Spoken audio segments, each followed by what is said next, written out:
चलिए स्टार्ट करते हैं क्या, एक्सट्रैक्शन ऑफ मेटल्स। ठीक है, वैसे मैंने लास्ट टाइम थोड़ा सा इंट्रोडक्शन दिया था कि मेटल्स किस तरीके से पाए जाते हैं। मैंने बताया था आपको कि मेटल्स मोस्टली अर्थ के क्रस्ट में पाए जाते हैं या फिर ओशियन के वाटर में पाए जाते हैं।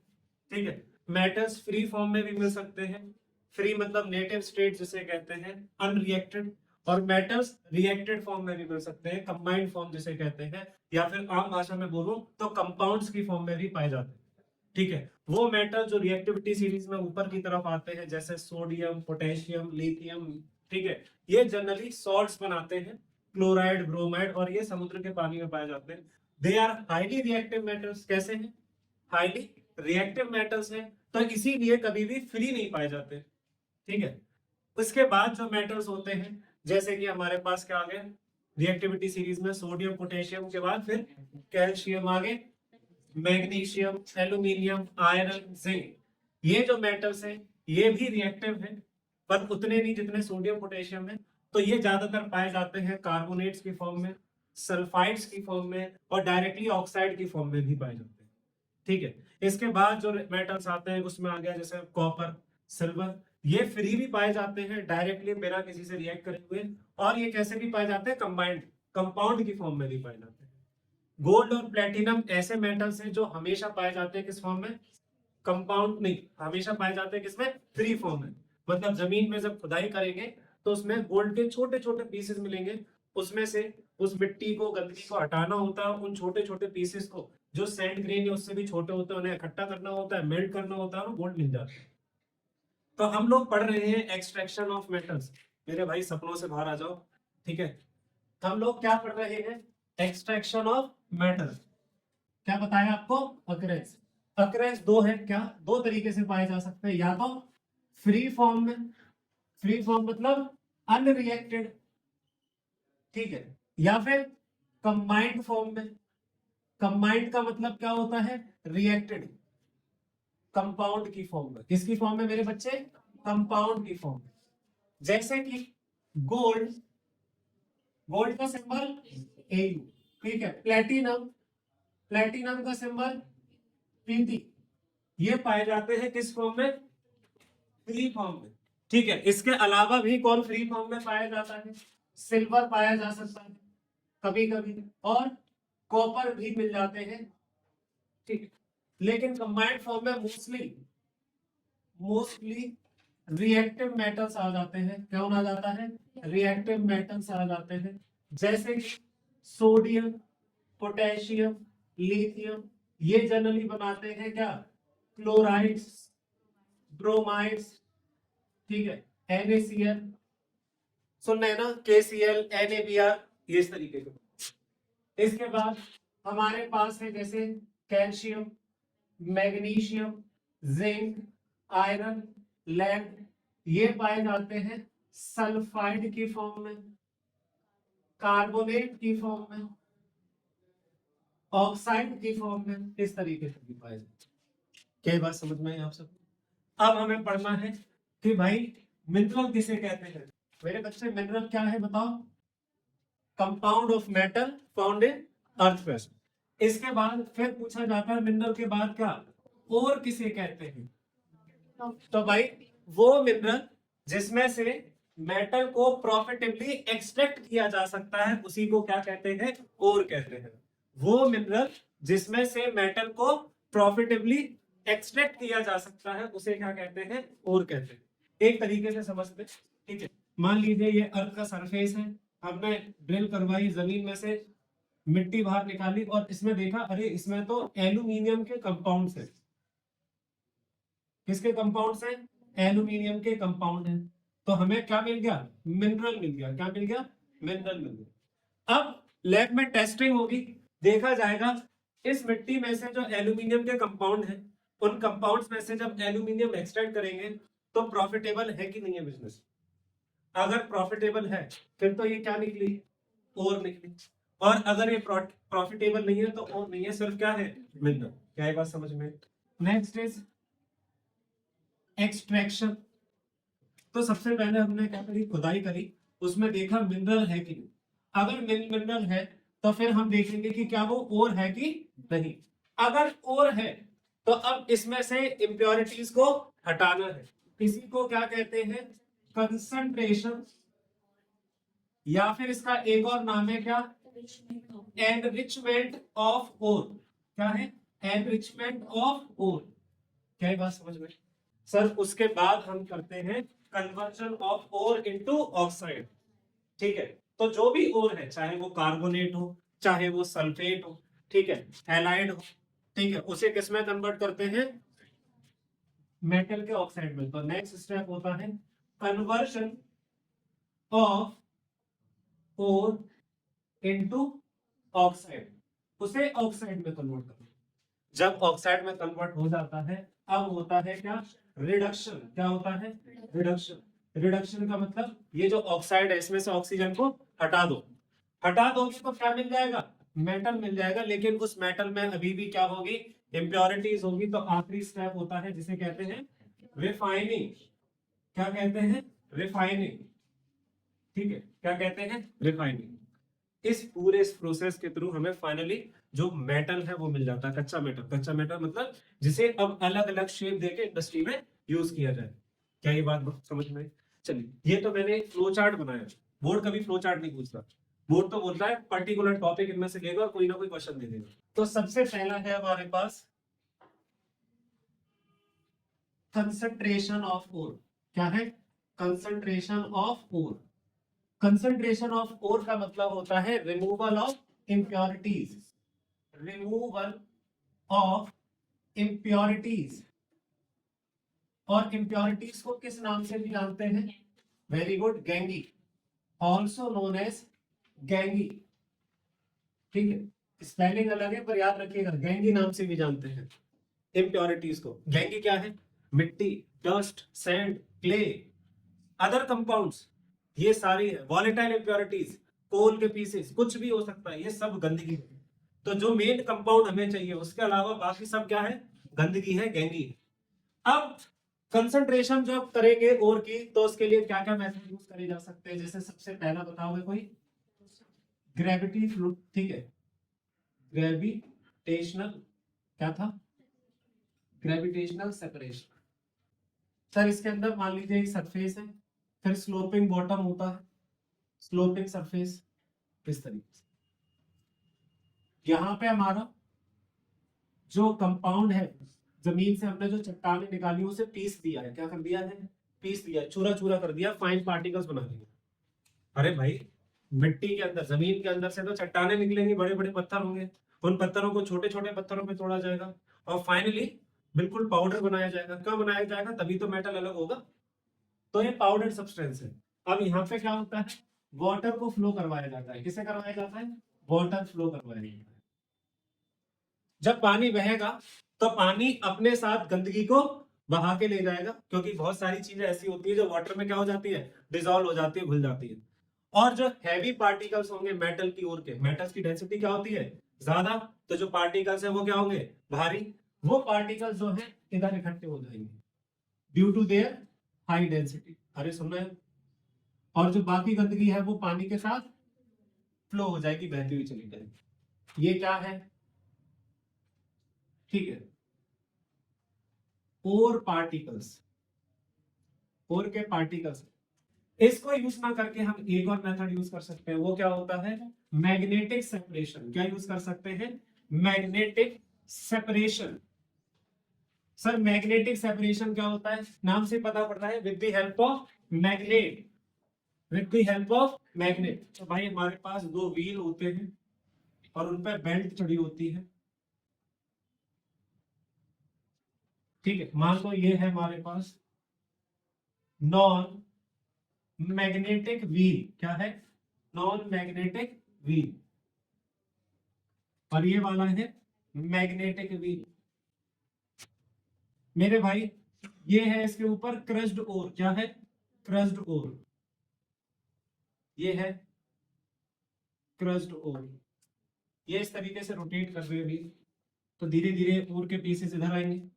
अब इस ओर के अंदर दो चीजें होगी, एक होगी गंदगी और एक ऐसा कंपाउंड जो कैसा होगा? मैग्नेटिक होगा। क्या होगा? मान लीजिए मेरे पास आयरन का ऑक्साइड है जो मैग्नेटिक है, तो आयरन का ऑक्साइड इस मैग्नेट से क्या हो जाएगा? अट्रैक्ट। अरे आया ना, तो आयरन ऑक्साइड तो इस मैग्नेट से अट्रैक्ट बना रहेगा, जबकि जो नॉन मैग्नेटिक इम्प्योरिटी है वो नीचे गिरती चली जाएगी, सेपरेट हो जाएगी।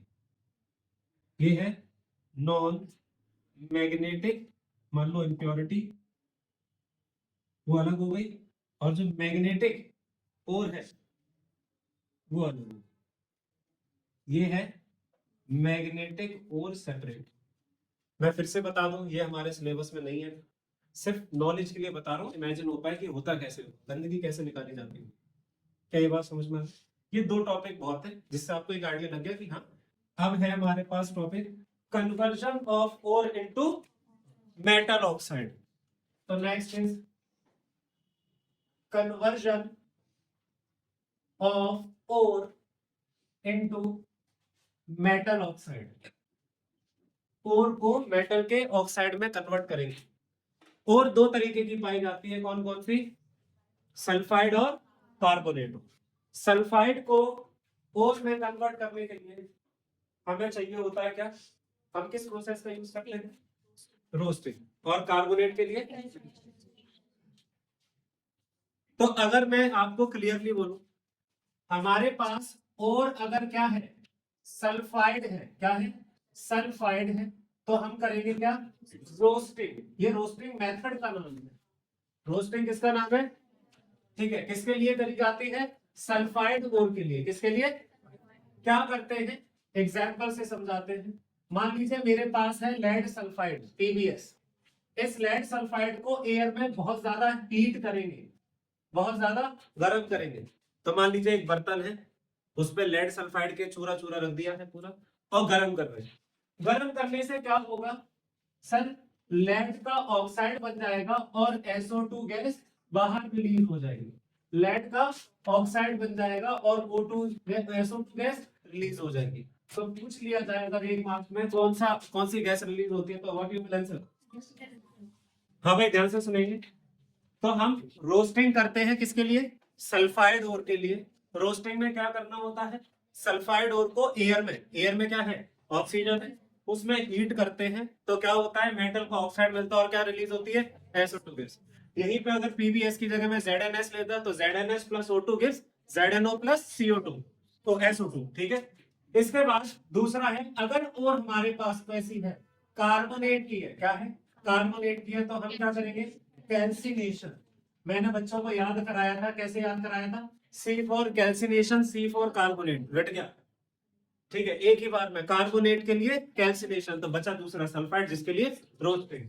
ठीक है, कैसे एग्जांपल देखो, जैसे है मेरे पास कैल्शियम कार्बोनेट। क्या है? Calcium carbonate. इसे हीट करेंगे in the absence of oxygen या एयर, क्योंकि इसके फॉर्मूले में ऑलरेडी ऑक्सीजन है, तो इसको एयर की या ऑक्सीजन की जरूरत नहीं पड़ती। मिश्रिका जी, हीट करने पे क्या रिलीज होगा? CaO plus CO2, carbon dioxide gas उड़ जाएगी, क्या बच जाएगा? Metal oxide. क्या ये बात समझ में? अब इस मेटल ऑक्साइड में से ऑक्सीजन को हटाएंगे। तो आपको मैंने एक बेसिक बात तो बता दी, कन्वर्जन करते कैसे। अब हम क्या करेंगे, एक एक करके मेटल को एक्सट्रैक्ट करना स्टार्ट करते हैं। ठीक है, सबसे पहले हम एक्सट्रैक्ट करेंगे वो मेटल जिनकी जो रिएक्टिविटी सीरीज में कहा आते हैं? सबसे ऊपर आते हैं, मतलब मेटल्स ऑफ हाई रिएक्टिविटी, उनको एक्सट्रैक्ट करेंगे। तो सबसे पहला है हमारे पास extraction of metals of high reactivity. वो मेटल्स जो रिएक्टिविटी सीरीज में कहां आते हैं? सबसे ऊपर आते हैं, उनको एक्सट्रैक्ट करना है। जनरली ये मेटल्स कौन से होते हैं? सोडियम होता है, पोटेशियम होता है, लिथियम भी आ जाता है, कभी कभी एल्यूमिनियम के कुछ कंपाउंड्स होते हैं। ठीक है, तो जनरली ये जो यूज किया जाता है वो यूज किया जाता है सोडियम के लिए, पोटेशियम के लिए, लिथियम के लिए, और एक्सेट्रा लगा देते हैं, क्योंकि हर किताब में अपने अपने हिसाब से लिखा है। आपको पता है ये मेटल्स किसकी फॉर्म में पाए जाते हैं? क्लोराइड या ब्रोमाइड्स की फॉर्म में। तो ये जो हाई रिएक्टिव मेटल्स है ये पाए जाते हैं फाउंड एज क्लोराइड या फिर ब्रोमाइड। क्या वो बेटू? क्लोराइड या ब्रोमाइड की फॉर्म में पाए जाते हैं। ठीक है, आगे एक एग्जांपल से समझते हैं कैसे एक्सट्रैक्ट करेंगे। जैसे मेरे पास है sodium chloride solid, sodium chloride को जब मैं हीट करूंगा, ठीक है, नमक सिलेबस में नहीं है पर नॉलेज के लिए, नमक NaCl क्या है, नमक, नमक को गर्म करना है, कब तक, जब तक वो पिघल ना जाए, जब पिघलती है तो उसे बोलते हैं मोल्टन स्टेट, क्या बोलते हैं, मोल्टन स्टेट, ठीक है। तो जैसे ही नमक पिघलना स्टार्ट करेगा मोल्टन स्टेट में आएगा, नमक में सोडियम और क्लोरीन एक दूसरे से अलग हो जाएंगे, आयंस फॉर्म कर लेंगे, क्या कर लेंगे, तो जैसे ही NaCl को हीट करेंगे टूटेगा Na पॉजिटिव और Cl नेगेटिव। अब इमेजिन करिए मेरे पास ये क्रूसिबल है, क्रूसिबल वो बर्तन होता है जिसके अंदर नमक को डाल के गर्म किया जाएगा, ठीक है, ये मान लीजिए सिलिका का बना हुआ है, किसका बना हुआ है, सिलिका का, ठीक है, इसमें मैंने डाल दिया है नमक, ठीक है। अब साथ में मुझे क्या लगानी है, 2 इलेक्ट्रोड्स लेनी है, क्या लेनी है, इलेक्ट्रोड्स, वो इलेक्ट्रोड जिस पे पॉजिटिव चार्ज होता है उसे कहते हैं एनोड, और वो इलेक्ट्रोड जिस पे नेगेटिव चार्ज होता है या जो बैटरी के नेगेटिव टर्मिनल से कनेक्टेड होती है उसे कहते हैं कैथोड। अब होगा क्या, जादू होगा, कैसे, टाइम होगा, मैं मरोगे क्या, ये बात तो भूल मत देना, Na पॉजिटिव और Cl नेगेटिव, पर ये ऐसे नहीं बना है अपने आप, इसे बहुत गर्म किया हमने, ठीक है, क्यों किया गर्म, क्योंकि तोड़ना चाहते हैं ना दोस्ती इसकी, सोडियम और क्लोरीन बहुत घनिष्ठ मित्र थे, दोनों को आग में डाल दिया, अलग हो गए, आग आप लगाई होगी, ऑफ कोर्स मैं ही तो हूँ ये, इस पूरे केस में मैं तो भट्टी हूँ, तुम लोग ये हो, इससे तुम्हारा करियर बनाऊंगा भाई मैं, कैसे, देखो सोडियम जैसे ही नेगेटिव इलेक्ट्रोड को देखेगा भागेगा नेगेटिव की तरफ, क्लोरीन जिसपे नेगेटिव चार्ज है वो किसकी तरफ भागेगा, पॉजिटिव इलेक्ट्रोड की तरफ, ठीक है। अब देखो इंटरेस्टिंग चीज, पता नहीं आप में से कितना को इलेक्ट्रोलिसिस आता है कि नहीं आता है, लेकिन एट एनोड, एनोड पे क्या रिएक्शन होगी जानते हैं, एट एनोड, एनोड पे रिएक्शन होगी, एनोड पे कौन जाएगा, एनायन,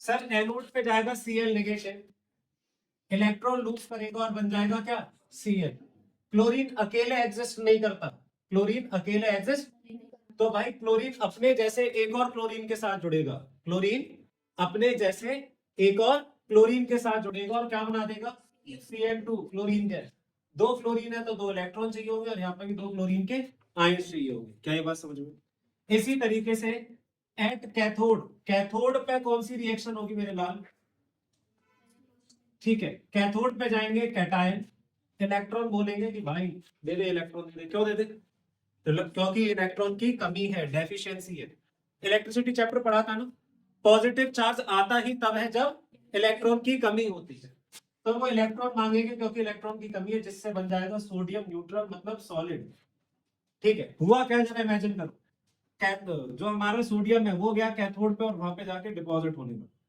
मतलब कैथोड पे चिपकने लगा, धीरे धीरे कैथोड पे सोडियम डिपॉजिट होता जाएगा, चिपकता जाएगा, तो इसका साइज, किसका, कैथोड का साइज क्या होता जाएगा, बड़ा होता जाएगा, क्योंकि इसके चारों तरफ कौन डिपॉजिट हो गया, सोडियम, बाद में सोडियम को निकाल लिया जाएगा उससे काट जो चिपका उस पर, और एनोड पे क्लोरीन गैस बनना स्टार्ट होगी, बबल्स फॉर्म होगी, कोई बता सकता है कैसा कलर आ रहा होगा, ग्रीनिश येलो, कैसा कलर आ रहा होगा, ठीक है, यहाँ पे 2 इलेक्ट्रॉन तो यहाँ पे भी 2 इलेक्ट्रॉन, इधर भी 2, इधर भी 2, क्या ये बात समझ में आ गई, अच्छा कोई बता सकता है इस कैथोड और एनोड में से किस पे ऑक्सीडेशन हो रहा है और किस पे रिडक्शन हो रहा है, कैथोड एनोड की रिएक्शन में किस पे ऑक्सीडेशन हो रहा है और किस पे रिडक्शन हो रहा है, जी हाँ तो बोलो ना, ऑक्सीडेशन किसे कहते हैं, इन टर्म्स ऑफ इलेक्ट्रॉन याद कराया था गवारों, oxidation is loss of electron, oil oil oil, oxidation is loss of electron, reduction is gain of electron. अब तो बता दो किस पर ऑक्सीडेशन है किस पर रिडक्शन है, बिल्कुल सही कहा कृतिका जी, तो भाई एनोड पे हो रहा है ऑक्सीडेशन, ठीक है, कैथोड पे हो रहा है रिडक्शन,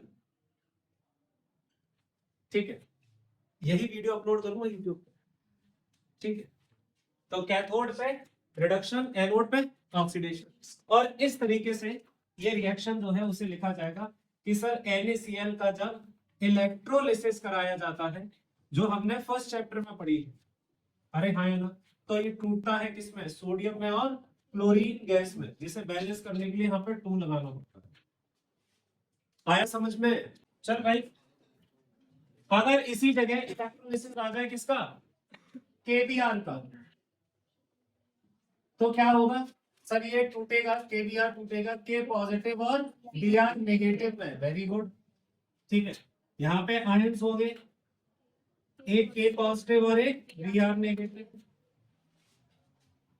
एनोड में रिएक्शन होगी ब्रोमीन की, तो मेरे भाई बीआर नेगेटिव इलेक्ट्रॉन लूज करेगा और क्या बनेगा, बीआर। बीआर अकेले एग्जिस्ट नहीं करता, ब्रोमीन गैस है, लिक्विड की फॉर्म में, तो ये हो गया।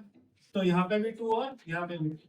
यहाँ पे आएगा पोटेशियम, ठीक है, तो के पॉजिटिव इलेक्ट्रॉन गेन करेगा और क्या बन जाएगा, के, ठीक है। अब क्योंकि 2 इलेक्ट्रॉन इधर है, तो रूल कहता है number of electrons on both side should be same, जिससे कि जब हम ओवरऑल रिएक्शन लिखें तो उसमें कोई भी इलेक्ट्रॉन बचे ना। यहाँ पे आएगा KBr gives K plus Br2, ठीक है। ब्रोमीन गैस के वेपर्स बनेंगे। कोई बताना चाहेगा ब्रोमीन का कलर कैसा होता है? वेरी गुड, ठीक है, रेडिश ब्राउन। आज हम एक बार जल्दी से रिवाइज करेंगे कि जो मेटल्स रिएक्टिविटी सीरीज में मिडिल में आते हैं उनका एक्सट्रैक्शन कैसे करते हैं, ठीक है। तो भाई वो कौन से मेटल्स होते हैं जो रिएक्टिविटी सीरीज में मिडिल में आते हैं? Iron, lead, zinc. जनरली ये वो मेटल्स हैं जो रिएक्टिविटी सीरीज में मिडिल में पाए जाते हैं। और ये जो मेटल्स होते हैं किस फॉर्म में पाए जाते हैं? या तो कार्बोनेट की फॉर्म में या फिर सल्फाइड की फॉर्म में। जनरली या तो कार्बोनेट की फॉर्म में या फिर सल्फाइड। जैसे अगर बात करें जिंक की, तो जिंक पाया जाता है ZnS जिंक ब्लेंड या ZnCO3 कैलेवन, इस तरीके से। तो सबसे पहला स्टेप तो ये होता है कि इस सल्फाइड या कार्बोनेट ओर को कन्वर्ट करना होता है किसमें, ऑक्साइड में। किसमें? ठीक है। इस प्रोसेस में अगर सल्फाइड ओर यूज कर रहे हैं तो वर्ड यूज करेंगे रोस्टिंग, और जब कार्बोनेट ओर को कन्वर्ट करेंगे ऑक्साइड में तो कैल्सिनेशन। वेरी गुड, ठीक है। जब हमारे पास ऑक्साइड मिल जाएगा तब हम यूज करेंगे एक सुटेबल रिड्यूसिंग एजेंट, जो क्या करेगा, इस ऑक्साइड में से ऑक्सीजन को हटा देगा, जिससे मेटल का एक्सट्रैक्शन कंप्लीट हो जाएगा। तो जल्दी से एक बार इस पूरे प्रोसेस को समझ लेते हैं। हम कर रहे हैं क्या, extraction of metals of middle reactivity, या फिर इसे ऐसे भी बोल सकते हैं वो मेटल जो रिएक्टिविटी सीरीज में मिड में पाए जाते हैं, वो मेटल्स जो रिएक्टिविटी सीरीज में मिड में पाए जाते हैं, ठीक है। एग्जाम्पल हमारे पास है, एग्जाम्पल है हमारे पास कौन कौन से हैं ऐसे? आयरन हो गया, और बेटा जिंक हो गया, और क्या हो गया, लेड हो गया, एटसेट्रा। ये जनरली है किस फॉर्म में पाए जाते हैं? सर 2 फॉर्म में पाए जाते हैं, या तो सल्फाइड की ओर मिलेगी इसकी, या फिर किस फॉर्म में पाए जाएंगे, कार्बोनेट की फॉर्म में पाए जाएंगे, ठीक है। सल्फाइड का एग्जांपल जैसे हमारे पास है ZnS, इसे क्या कहते हैं, जिंक ब्लेंड कहते हैं। क्या कहते हैं? Zinc blende. और इसका एग्जांपल कार्बोनेट का एग्जांपल हो गया जैसे ZnCO3, जिंक कार्बोनेट। तो इस कंपाउंड का नाम हो गया, पर इस ओर का क्या नाम होता है, कैलामाइन हो गया। तो सबसे पहला स्टेप क्या है? सबसे पहला स्टेप है कन्वर्जन ऑफ सल्फाइड और कार्बोनेट और इनटू ऑक्साइड। तो भैया मेरे सबसे पहला स्टेप है कन्वर्जन ऑफ सल्फाइड या फिर कार्बोनेट और इनटू ऑक्साइड, इसमें कन्वर्ट करेंगे, ठीक है। अगर हमारे पास और सल्फाइड है तो क्या प्रोसेस यूज करेंगे, रोस्टिंग, ठीक है। तो भाई फॉर सल्फाइड और, इसे ऐसे लिख देता हूं, इसमें सबसे पहला मेथड है रोस्टिंग। रोस्टिंग किसके लिए किया जाता है भाई, फॉर सल्फाइड और, ठीक है, सल्फाइड और। रोस्टिंग में करते क्या है सर, एक्सेस ऑफ एयर की प्रेजेंस में बहुत ज्यादा हीट करते हैं, ठीक है। तो भाई रोस्टिंग में क्या करते हैं, हीट करते हैं in presence of excess of air. एक एग्जांपल से समझ लेते हैं। जैसे मेरे पास है ZnS, तो एयर से हमें क्या चाहिए, ऑक्सीजन, और इसे हीट करें, हीट करने से क्या बनेगा, जिंक ऑक्साइड, और क्या रिलीज हो जाएगी, सल्फर डाइऑक्साइड गैस रिलीज हो जाएगी, SO2 गैस हट जाएगी। क्या ये बात समझ में? दूसरा प्रोसेस है वो है हमारे पास, क्या है बेटू, कैल्सिनेशन। क्या है, कैल्सिनेशन। कैल्सिनेशन, कैल्सिनेशन क्या होता है सर, ये यूज किया जाता है फॉर कार्बोनेट ओर। किसके लिए, कार्बोनेट ओर के लिए यूज करते हैं। इसमें हीट करते हैं ओर को in absence of air, air की एब्सेंस में, मतलब एयर नहीं होनी चाहिए, ऑक्सीजन नहीं होनी चाहिए।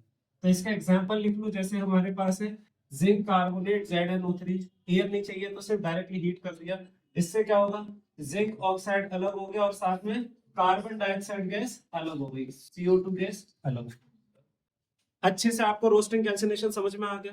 तो एक एग्जांपल लेते हैं किस चीज का, जिंक के एक्सट्रैक्शन का। किसका, जिंक के एक्सट्रैक्शन का। तो भाई हम पढ़ रहे हैं एक्सट्रैक्शन ऑफ जिंक। जिंक कैसे एक्सट्रैक्ट होगा, भाई मैंने बताया था जिंक दो फॉर्म में पाया जाता है, कौन कौन सी, वेरी गुड, सल्फाइड या फिर कार्बोनेट।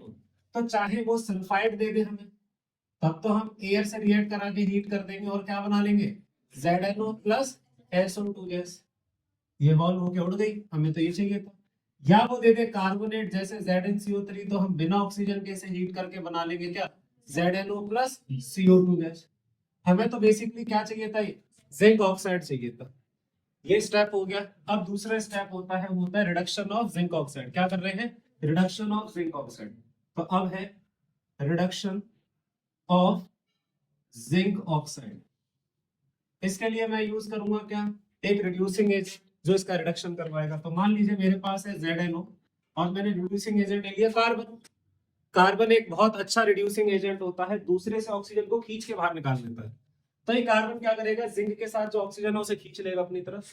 इससे क्या होगा मेरे बच्चे, जिंक अलग हो जाएगा और कार्बन मोनोऑक्साइड गैस निकल, और हमें क्या मिल गया, जिंक जो हमें चाहिए था, सॉल्ट। तो इस तरीके से जिंक मेटल का एक्सट्रैक्शन कर लिया। क्या ये बात समझ। इसके बाद है हमारे पास एक्सट्रैक्शन ऑफ लेड। क्या पढ़ा रहे हैं, एक्सट्रैक्शन ऑफ लेड। तो देखो भाई एक्सट्रैक्शन कैसे होगा लेड का, एक्सट्रैक्शन ऑफ लेड। तो भाई लेड भी दो फॉर्म में पाया जाता है, PbS और PbCO3। ठीक है, PbS और PbCO3। तो मेरे बच्चे अगर हमें लेड सल्फाइड मिला तो इसे ऑक्सीजन से रिएक्ट करा के हीट करा देंगे, इससे क्या बना लेंगे, लेड ऑक्साइड, और क्या बाहर निकल जाएगी सर, SO2 गैस हट गई। हमें तो ये चाहिए। मान लो ये नहीं मिला है, हम पे है क्या, PbCO3। तो अब क्या करेंगे सर, बिना ऑक्सीजन के हीट करेंगे, तब भी PbO मिल जाएगा और साथ में क्या रिलीज हो जाएगी, CO2 गैस। ये हट गई। हमें तो फाइनली क्या मिल गया, लेड ऑक्साइड। अब इस PbO की रिएक्शन किसी रिड्यूसिंग एजेंट से करा देते हैं। ठीक है, जैसे मान लो मैंने रिड्यूसिंग एजेंट ले लिया कार्बन, क्या करेगा कार्बन, ऑक्सीजन को खींच देगा अपनी तरफ, लेड अलग हो गया और साथ में क्या रिलीज हो गई, कार्बन मोनोऑक्साइड गैस। मिल गया मुझे लेड मेटल। क्या बात समझ में। फॉर मैग्नीज, तो भाई एनसीईआरटी डायरेक्ट बोलती है कि मैग्नीज का ऑक्साइड दिया हमें, मैग्नीज का ऑक्साइड होता है क्या, MnO2। अब मैग्नीज के ऑक्साइड के केस में हम जो रिड्यूसिंग एजेंट यूज करेंगे वो है एल्यूमिनियम। अगर आप आईसीएससी में होते तो इसे आईसीएससी की किताब ऐसे बोलती है कि जरूरी नहीं है reducing agent carbon, carbon monoxide या हाइड्रोजन हो। कभी कभी एक हाई रिएक्टिव मेटल को भी यूज किया जाता है रिडक्शन के लिए। जैसे aluminium is more reactive then manganese, तो एल्यूमिनियम डिस्प्लेसमेंट रिएक्शन शो करेगा, ऑक्सीजन से खुद रिएक्ट कर जाएगा और मैग्नीज अलग हो जाएगा। तो मैग्नीज अलग हो गया और हमें Al2O3 अलग मिल गया। क्या ये बात समझ में। तो यहाँ पे एल्यूमिनियम किसकी तरह बिहेव कर रहा है बच्चों, वेरी गुड, रिड्यूसिंग एजेंट। किसकी तरह, रिड्यूसिंग एजेंट। तो कभी कभी हाई रिएक्टिव मेटल्स का यूज किया जाता है as a reducing agent to reduce less reactive metals, क्योंकि हाई रिएक्टिव मेटल जो होते हैं वो लेस रिएक्टिव मेटल्स को डिस्प्लेस कर देते हैं। क्या ये बात समझ में। सर ऐसा ही केस किसके साथ भी होता है, आयरन के साथ होता है। किसके लिए, आयरन के लिए। कैसे, फॉर आयरन, आयरन के केस में हमारे पास आयरन का ऑक्साइड है Fe2O3। इस केस में भी एल्यूमिनियम का यूज किया जाता है as a reducing agent. Aluminium is more reactive than iron. Aluminium iron को डिस्प्लेस कर देता है, खुद ऑक्सीजन से रिएक्ट कर जाता है, इससे आयरन अलग हो गया और Al2O3 अलग मिल गया। इसी रिएक्शन को किस नाम से भी जानते हैं? Very good, this reaction is also known as, this reaction is also known as thermite reaction, ठीक है, या फिर थर्माइट वेल्डिंग, ठीक है, इसे थर्माइट रिएक्शन या थर्माइट वेल्डिंग कहते हैं, ठीक है। क्यों कहते हैं, कहाँ यूज होती है, कोई बताना चाहेगा? जी वेरी गुड।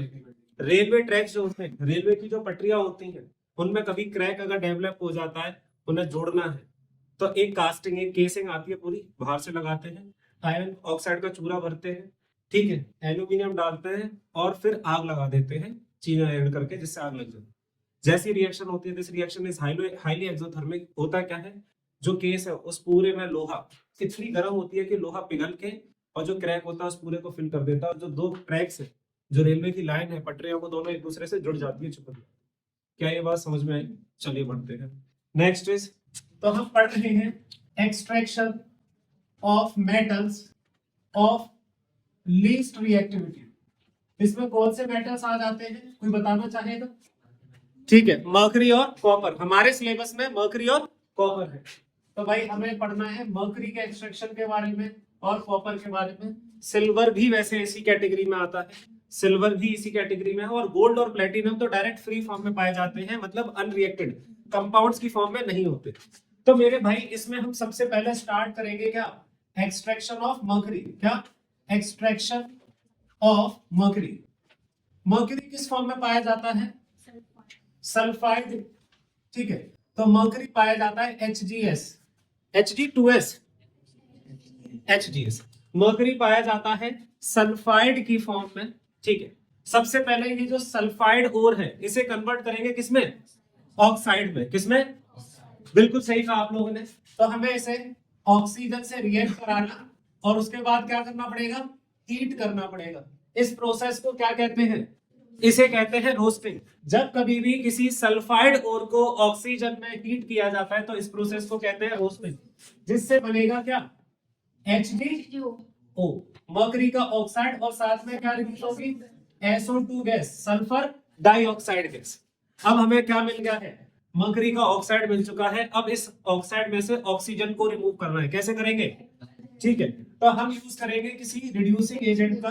तो मर्करी के ऑक्साइड से हम रिएक्शन कराएंगे एल्यूमिनियम की। Aluminium is more reactive then mercury.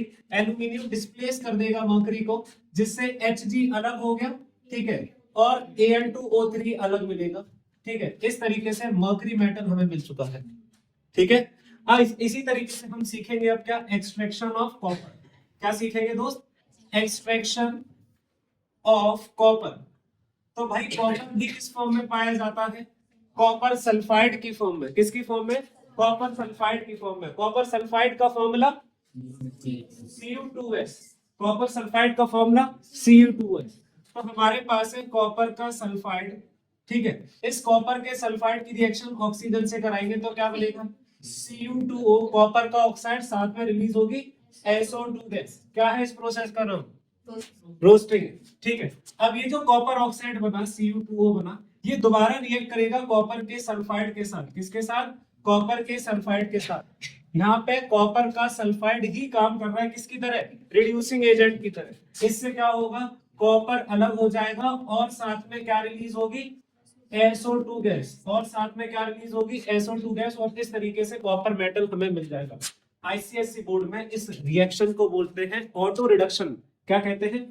कि कॉपर के सल्फाइड ने ही खुद के ऑक्साइड को रिड्यूस कर दिया और उससे ऑक्सीजन छीन ली, ठीक है। इसी को बोलते हैं सेल्फ रिडक्शन या फिर ऑटो रिडक्शन। क्या ये बात समझ में आई आप सबको? अरे हाँ या ना बोलो। यहाँ पे जो ये मेटल मिलेंगे हमें, ये जो मेटल मिलेंगे, ऑफ कोर्स ये और इससे पहले जितने भी मिले उनमें फिर भी थोड़ी बहुत इम्प्योरिटीज बची है। मतलब ये जो कॉपर मिला ये 100% प्योर नहीं है, it is around 92 to 98% pure. अभी भी 4-5% इम्प्योरिटीज है। वो इम्प्योरिटीज डस्ट हो सकती है, क्ले हो सकती है, सैंड हो सकती है, हो सकता है कुछ ऑक्साइड ऐसा हो जो रिड्यूस ही ना हो पाया, हो सकता है कुछ ऑक्साइड ऐसा हो जो रिड्यूस ही ना हो पाया, हो सकता है कोई सल्फाइड रह गया हो सकता है कोई कार्बोनेट बच गया हो। क्या ये बात समझ रहे हैं? मॉलिक्यूल्स बहुत छोटे होते हैं, हो सकता है ना कुछ रह गए हो, उन्हें इतना हीट ही नहीं कर पाए, उन्हें उतनी हीट मिल नहीं पाई, ऑक्सीजन की कमी हो गई, तो ये जो छोटी मोटी इंप्योरिटी रह रही है इसे भी रिमूव करना है। By which process? Electro refining. By which process? ठीक है, हमारे सिलेबस में इलेक्ट्रो रिफाइनिंग है किस चीज की? कॉपर की, तो मैं आपको वो सिखाऊंगा। ठीक है, इलेक्ट्रो रिफाइनिंग ऑफ कॉपर। क्या? इलेक्ट्रो रिफाइनिंग ऑफ कॉपर मतलब इलेक्ट्रिसिटी की हेल्प से ये जो कॉपर मेटल है उसे और साफ करेंगे, रिफाइन करेंगे। इसी तरीके से जो मेटल है उन्हें भी प्योर करना पड़ेगा। भाई तार बनाने हैं, अगर हमें वायर्स बनाने हैं तो उसमें कॉपर प्योर होना चाहिए। अगर इम्प्योरिटीज आ गई तो रेजिस्टिविटी इंक्रीज हो जाएगी, जिससे रेजिस्टेंस बढ़ जाएगा। रेजिस्टेंस बढ़ जाएगा तो क्या होगा उससे? भाई इलेक्ट्रिसिटी वेस्ट होगी, हीट ज्यादा होगा। तो हमें इन्हें प्योर करना है। ठीक है, तो कैसे करेंगे इलेक्ट्रो रिफाइनिंग? मैं आपको इलेक्ट्रो रिफाइनिंग करके दिखाता हूँ। मान लीजिए मेरे पास ये एक इलेक्ट्रोलिटिक टैंक है। क्या है? इलेक्ट्रोलिटिक टैंक, एक टैंक है बेसिकली।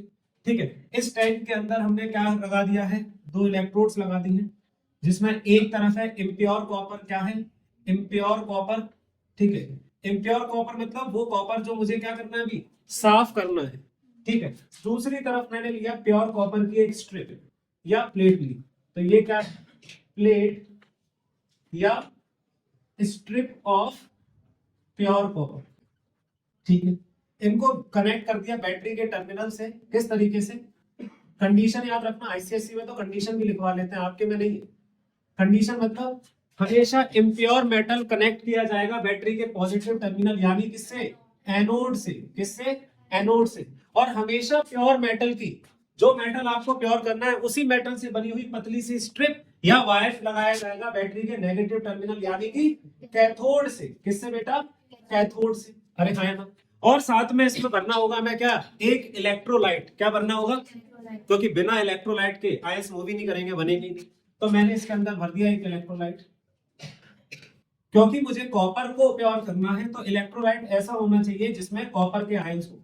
मतलब जिस भी मेटल को प्योर करते हैं उसके आयंस जरूर होने चाहिए इस इलेक्ट्रोलाइट।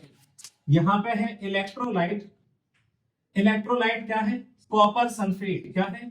Copper sulphate. वैसे कॉपर सल्फेट का सोल्यूशन होगा। क्या होगा? सोल्यूशन बोले तो पानी में घोल दिया। कॉपर सल्फेट आप में से कितने बच्चों ने देखा है? कॉपर सल्फेट ब्लू कलर के क्रिस्टल्स होते हैं, उसे पानी में डिसॉल्व कर दो, ब्लू कलर का सोल्यूशन हो गया। कुछ बच्चे बोलते हैं ब्लू स्टिंग है वो। ठीक है, तो भाई ब्लू स्टिंग ऐसे नहीं बनती, पर हाँ कलर वैसे ही आता है। ठीक है, कॉपर सल्फेट आपको पता है। क्या पता है? Copper sulphate, copper sulphate will break down into Cu2 positive ion and SO4 2 negative ion।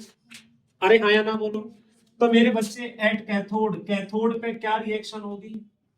कोई बताएगा कैथोड पे कौन से आयन जाते हैं? कैटायन और एनायन।